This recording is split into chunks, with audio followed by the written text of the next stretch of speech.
فلسطین کی آزادی کا مشن، یہودیوں کو قدم قدم پر دھول چٹانے والا، اکیلا ہی عالم کفر سے ٹکرانے کا حوصلہ رکھنے والا، پاک دھرتی کا ایک عظیم مجاہد، کفر پر لاوے کی طرح برسنے والے اس مجاہد کی طویل داستان سننے کے لیے چینل کو سبسکرائب کیجئے اور ویڈیو کو لائک کیجئے۔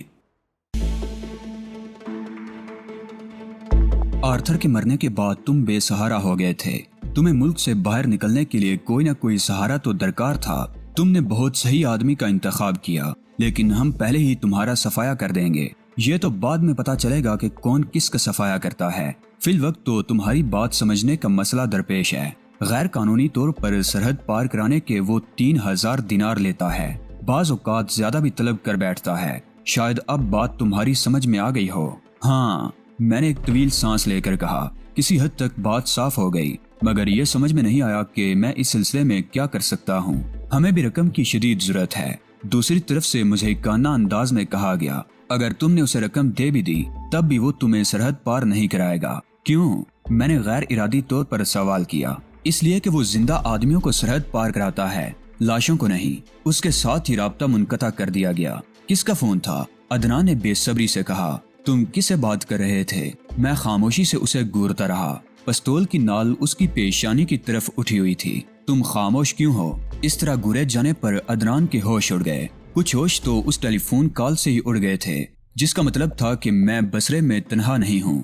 رہی صحیح کسر میرے گورنے نے پوری کر دی، اور اس پر پہلے کسی اضطرابی کیفیت طاری ہونے لگی۔ میں نے تم سے کہا تھا کہ مجھ سے کچھ مت چھپانا۔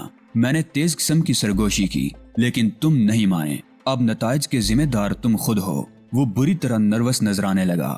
یقین کرو، میں نے سب کچھ بتا دیا تھا۔ کچھ چھپانے کا آخر مجھے فائدہ بھی کیا ہوگا؟ کیا یہ غلط نہیں ہے کہ تم 3000 دینار کے عوض لوگوں کو اسمگل آؤٹ کرنے کا دھندا بھی کرتے ہو؟ اس کے اوسان بالکل ہی خطا ہو گئے۔ اس کے لیے یہ سمجھنا مشکل نہیں تھا کہ یہ اطلاع مجھے فون پر موصول ہوئی ہے۔ اس نے کچھ کہنے کی کوشش کی، مگر اس کے ہونٹ صرف کپ کپا کر رہ گئے۔ میرے گروہ کے آدمی تمہارے بارے میں مزید معلومات مہیا کر رہے ہیں۔ انہوں نے اطلاع دی ہے کہ تمہارے کچھ اور خفیہ کاروبار بھی ہیں، اور یقین کرو ذرا سی ہی تفتیش سے سب سامنے آ جائے گا۔ میں تمہیں ایک اور موقع دے رہا ہوں، ورنہ یاد رکھو میرے آدمی بہت تیز ہیں، شام تک سب کچھ معلوم کر لیں گے۔ عدنان نے گردن ڈال دی۔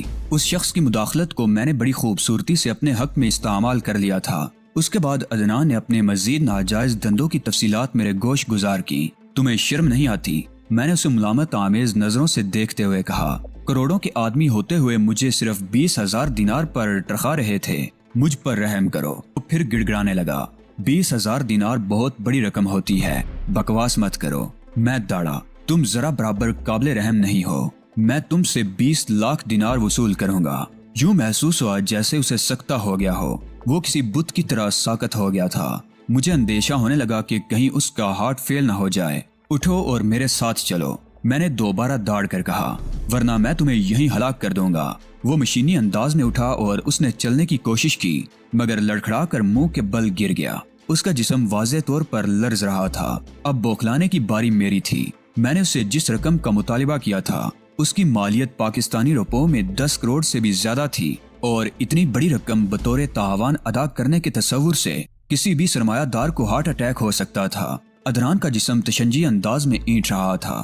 میں بوکھلا کر اس کی طرف جھپٹا۔ پستول میں نے جیب میں رکھ لیا تھا۔ میں نے اسے سیدھا کیا اور اس کے سینے پر ہاتھ رکھ کر اس کے دل کی دھڑکنیں چیک کرنے کی کوشش کرنے لگا، لیکن یہ کوشش مجھے بہت مہنگی پڑی۔ 20 لاکھ دینار کی رقم سن کر عدنان پر کوئی دورہ نہیں پڑا تھا، بلکہ وہ اداکاری کر رہا تھا۔ اس نے اتنی خطیر رقم ادا کرنے کے بجائے اپنی جان پر کھیل جانے کا فیصلہ کیا تھا۔ اس کی اداکاری میں اتنی بے ساختگی تھی کہ مجھے شبہ تک نہیں ہو سکا۔ ہوش تو اس وقت آیا جب وہ اچانک مجھ سے لپٹ پڑا۔ میں گھٹنوں کے بل بیٹھا ہوا تھا۔ اس کے اس اچانک حملے سے بچنے کے لیے کچھ بھی نہیں کر سکا۔ وہ بھی مجھ سے اس طرح لپٹا تھا کہ میرے دونوں ہاتھ جکڑ کر رہ گئے تھے۔ میں نے زور لگا کر اپنے ہاتھ چھڑانے کی کوشش کی تو اسے فوراً ہی اندازہ ہو گیا کہ وہ مجھ سے اپنی گرفت برقرار نہیں رکھ سکے گا۔ اس نے بڑی تیزی سے فیصلہ کیا اور اچانک ہی اس کے دونوں ہاتھ میرے گلے پر جم گئے۔ اپنے دور عروج میں وہ یقیناً ایک طاقتور اور سخت جان آدمی رہا ہوگا، مگر اب اس کا دور زوال تھا۔ اس میں وہ طاقت نہیں رہ گئی تھی، لیکن اب بھی خاصا دم خم باقی تھا۔ اور پھر وہ تو زندگی کی بازی لڑ رہا تھا۔ ایسے میں تو کمزور سے کمزور آدمی پر جنون طاری ہو جاتا ہے، اور جب جنون طاری ہو جائے تو آدمی میں غیر معمولی توانائی پیدا ہو جاتی ہے اور بعض ناممکن کام بھی کر گزرتا ہے۔ وہ میرے سینے پر چڑھا بیٹھا تھا اور نہ صرف گردن پر اپنی پوری قوت صرف کر رہا تھا بلکہ اپنے جسم کا سارا بوجھ بھی اس نے میرے گلے پر ڈال دیا تھا۔ مجھے اپنا دم گھٹتا ہوا سا محسوس ہوا۔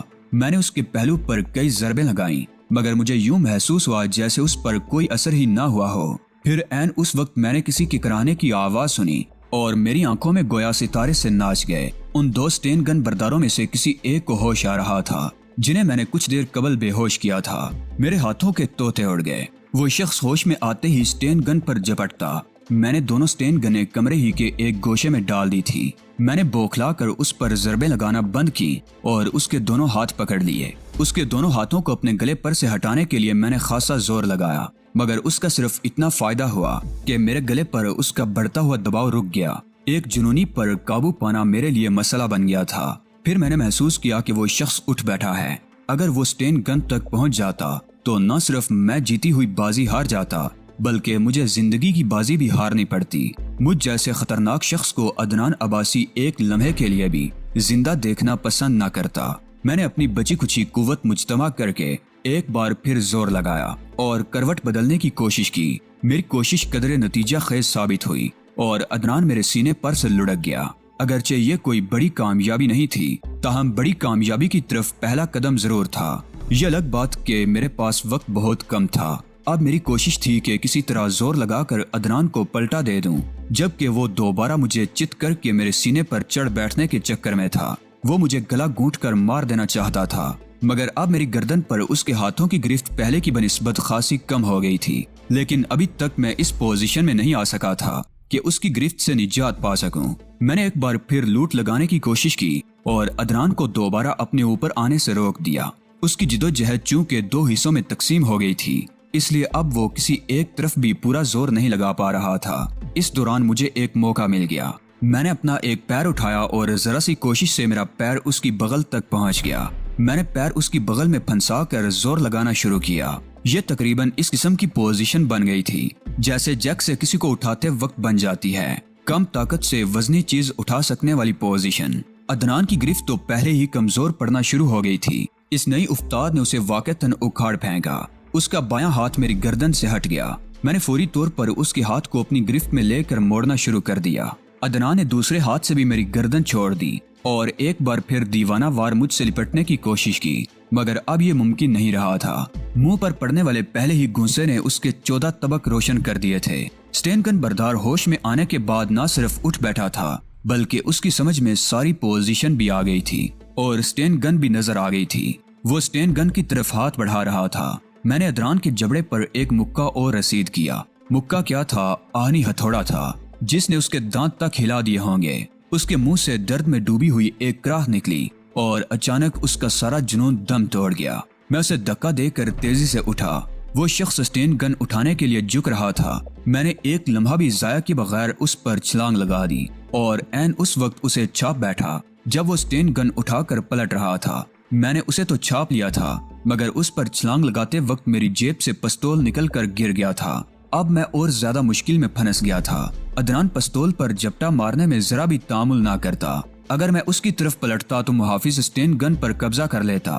ایسے میں عموماً فیصلہ کرنا دشوار تر ہو جاتا ہے مگر میں بالکل بھی نہیں رکا۔ ایک ایکشن سے دوسرے ایکشن میں جانے میں کچھ وقت بہرحال ضائع ہوتا ہے اور اس وقت تو میرے لیے ایک ایک لمحہ قیمتی تھا۔ میں نے بڑی پھرتی سے محافظ کی گدی پر ایک نپا تلا ہاتھ رسید کیا اور اسی ایکشن میں صوفے کی طرف چھلانگ لگا دی۔ میں نے بہت بر وقت فیصلہ کیا تھا۔ عدنان نے پستول سے فائر کر دیا تھا۔ مجھے ایک لمحے کی بھی تاخیر ہوتی تو میں گولی کی زد میں آ جاتا۔ اس کی چلائی ہوئی گولی نے دیوار کا پلاسٹر ادھیڑ دیا تھا۔ میں نے پھرتی سے صوفے کی آڑ میں پناہ لے لی۔ محافظ بے ہوش ہو چکا تھا مگر اب عدنان میرے لیے خطرہ بن گیا تھا اور اس سے بچنے کے لیے مجھے کچھ نہ کچھ کرنا تھا۔ میں نے تیزی سے فیصلہ کیا اور صوفے کو عقب کی جانب سے دونوں ہاتھوں سے پکڑ لیا اور سامنے دیوار میں نصب آئینے پر نگاہ ڈالی۔ عدنان آہستہ آہستہ کھڑا ہو رہا تھا۔ وہ بہت محتاط تھا اور اس کی پوری توجہ صوفے پر مرکوز تھی۔ اس نے تہیہ کر لیا ہوگا کہ پستول میں موجود 5 گولیوں میں سے کم از کم ایک میرے جسم میں اتار کر رہے گا۔ وہ پستول اور اس میں موجود گولیاں ہی اس کی زندگی کی امید تھی۔ میں نے اپنے جسم کو متوازن کیا، صوفے پر اپنے ہاتھوں کی گرفت میں اضافہ کیا اور پھر اچانک پوری قوت سے صوفے کو عدنان کی طرف اچھال دیا۔ وہ صوفے سے 10 فٹ کے فاصلے پر تھا۔ بچنے کے لیے اتنا فاصلہ کافی ہوتا ہے، لیکن صرف اس وقت جب کہ آدمی کسی ایسی چیز کے لیے تیار ہو۔ عدنان ایسے کسی وار کے لیے تیار نہیں تھا، تاہم اس نے جبلی طور پر بچنے کی کوشش ضرور کی تھی۔ یہ اور بات ہے کہ اس کی یہ کوشش رائے گاں ثابت ہوئی اور صوفے کی زد سے ہٹتے ہٹتے بھی صوفہ اس کے جسم سے ٹکرا گیا۔ باری برکم صوفہ فضا میں اڑتا ہوا اس سے ٹکرایا تھا۔ عدنان توازن برقرار نہ رکھ سکا اور عین اس وقت جب کہ وہ قالین پر گرا تھا، میں بھی اڑتا ہوا اس پر جا رہا تھا۔ اس بار میں نے اس کے ساتھ کوئی رعایت نہیں برتی۔ میں اس پر بری طرح گھونسے برسا رہا تھا، لیکن میں نے یہ خیال رکھا تھا کہ اسے زیادہ نقصان نہ پہنچنے پائے۔ وہ خاموشی سے پٹتا رہا۔ جب وہ پٹ پٹ کر بے حال ہو گیا تو میں نے اسے گریبان سے پکڑ کر کھڑا کر دیا اور اس کی ٹھوڑی پر آخری مکہ رسید کیا۔ وہ اچھل کر دور جا گرا۔ پستول پہلے ہی اس کے ہاتھ سے چھوٹ گیا تھا اور قالین پر ایک طرف پڑا نظر آ رہا تھا۔ میں نے نہایت اطمینان سے کپڑے درست کیے، پھر پستول اٹھا کر جیب میں رکھا اور اس محافظ کی طرف پلٹ گیا جسے میں نے گدی پر ہاتھ مار کر بے ہوش کیا تھا۔ وہ بھی قالین پر بے سود پڑا لمبی لمبی سانسیں لے رہا تھا۔ میں نے دونوں سٹین گنیں اٹھا کر الماری میں رکھ دی اور عدنان کے سر پر جا پہنچا، جس نے دونوں ہاتھوں سے اپنا چہرہ چھپا رکھا تھا۔ اس کے منہ سے دبی دبی کراہیں خارج ہو رہی تھی۔ میں نے اس کے پہلو میں ایک ٹھوکر رسید کی۔ اٹھو عدنان، میں غرایا، اب مجھ پر تمہاری کوئی اداکاری اثر نہیں کرے گی۔ عدنان کانپتا ہوا اٹھ کر بیٹھ گیا۔ اس کی حالت کسی ایسی بکری سے مشابہ تھی جو تنہا بیڑیوں کے غول میں پھنس گئی ہو اور اس کے پاس فرار کا کوئی راستہ بھی نہ ہو۔ قالین پر سے اٹھ جاؤ اور صوفے پر بیٹھو، میں نے تہمکانہ لہجے میں کہا۔ اب تمہارا حشر بہت عبرت ناک ہوگا۔ اس نے لرزتے ہوئے میرے اس حکم کی بھی تعمیل کی۔ اس کے چہرے پر متعدد نیل پڑ گئے تھے اور منہ سے خون بہ رہا تھا۔ باتھ روم میں جاؤ اور اپنا حلیہ درست کر کے آؤ، مجھے گندے لوگ بالکل اچھے نہیں لگتے، میں نے نفرت انگیز لہجے میں کہا۔ عدنان چپ چاپ اٹھ کر باتھ روم کی طرف بڑھ گیا۔ اسی اثناء میں فون کی گھنٹی بجی۔ میں نے ریسیور اٹھا لیا۔ دوسری طرف ہوٹل کا مینیجر تھا۔ مجھے اطلاع ملی ہے کہ آپ کے کمرے سے فائر کی آواز سنائی دی ہے۔ مینیجر گھبرائے ہوئے انداز میں کہہ رہا تھا، کوئی خاص بات نہیں ہے، میں نے عدنان عباسی کی آواز میں بے پرواہی سے کہا۔ میرے پستول سے گولی چل گئی تھی مگر کوئی نقصان نہیں ہوا، البتہ ایک مقام پر دیوار کا پلاسٹر ذرا سا اکھڑ گیا ہے، اس کی کوئی فکر نہیں ہے جناب، مینیجر نے سکون کا سانس لیتے ہوئے کہا۔ پلاسٹر تو درست ہو جائے گا، مجھے یہ فکر تھی کہ کہیں خدا نہ خواستہ آپ کو کوئی نقصان نہ پہنچ گیا ہو۔ میں نے اس کا شکریہ ادا کر کے فون بند کر دیا۔ عدنان عباسی گرم پانی سے منہ دھو کر باہر نکل آیا تھا مگر اس کا بگڑا ہوا حلیہ درست نہیں ہو سکا تھا۔ خون بہنا البتہ بند ہو گیا تھا اور چونکہ اس نے لباس بھی تبدیل کر لیا تھا اس لیے اب اس کے کپڑے بھی خون آلود نظر نہیں آ رہے تھے، لیکن اپنے اثرات کے اعتبار سے وہ ایک ہارا ہوا جواری لگ رہا تھا۔ مجھ سے نظریں ملائے بغیر وہ خاموشی سے صوفے پر آ کر بیٹھ گیا۔ تمہاری بےہودگی کی وجہ سے میرا پورا پروگرام برباد ہو کر رہ گیا، میں نے عدنان کو گھورتے ہوئے کہا۔ اب مجھے اپنا پروگرام اثر نو ترتیب دینا ہوگا۔ عدنان نے نگاہ اٹھا کر میری طرف دیکھا اور دوبارہ نظریں جھکا لیں۔ اس کے پاس کہنے کو کچھ رہا ہی نہیں تھا۔ میں تمہاری کوٹھی میں کسی پر قاتلانہ حملہ کرنے کی نیت سے نہیں گھسا تھا، بدقسمتی سے میں تمہاری گرفت میں آ گیا تو تم نے محض اپنی غرض کی خاطر مجھ سے اچھا سلوک کیا۔ مجھے یہ تاثر دیا جیسے مجھے زندہ چھوڑ کر تم نے مجھ پر کوئی احسان کیا ہے۔ میں نے کہا، اب تم نے مجھ پر قاتلانہ حملہ کیا، اس بار اگر میں تمہاری گرفت میں آ جاتا تو تم ہرگز مجھے زندہ نہ چھوڑتے۔ مجھے جواب دو، کیا میں غلط کہہ رہا ہوں؟ مجھے تم سے خطرہ تھا کہ تم مجھے جان سے مار ڈالو گے۔ عدنان نے دھیمی آواز میں کہا، تم جھوٹ بول رہے ہو، تم نے ایک جوا کھیلا تھا، اس جوئے میں تمہاری زندگی تک داؤ پر لگ گئی تھی، لیکن محض تاوان کی رقم بچانے کی خاطر تم نے یہ خطرہ مول لیا تھا۔ تم یہ بھول گئے تھے کہ اگر تم ناکام ہوئے تو اس کا نتیجہ کیا ہوگا، اور اب جب کہ تم ناکام ہو چکے ہو اور دوبارہ میرے قبضے میں ہو، میں یہ فیصلہ نہیں کر پا رہا کہ تمہارے ساتھ کیا سلوک کروں۔ 20 لاکھ دینار تو میں تمہیں کسی طرح بھی ادا نہیں کر سکتا۔ عدنان بولا، اتنی بڑی رقم جمع کرنے کے لیے مجھے اپنے اثاثے فروخت کرنے پڑ جائیں گے، اس کی پرواہ مت کرو۔ میں نے ہاتھ اٹھا کر کہا، تاوان کی رقم جمع کرنے کا بندوبست میں خود کر لوں گا، تم تو اب صرف میرے احکامات پر عمل کرو گے۔ تمہیں یہ بات منظور ہے یا نہیں ہے؟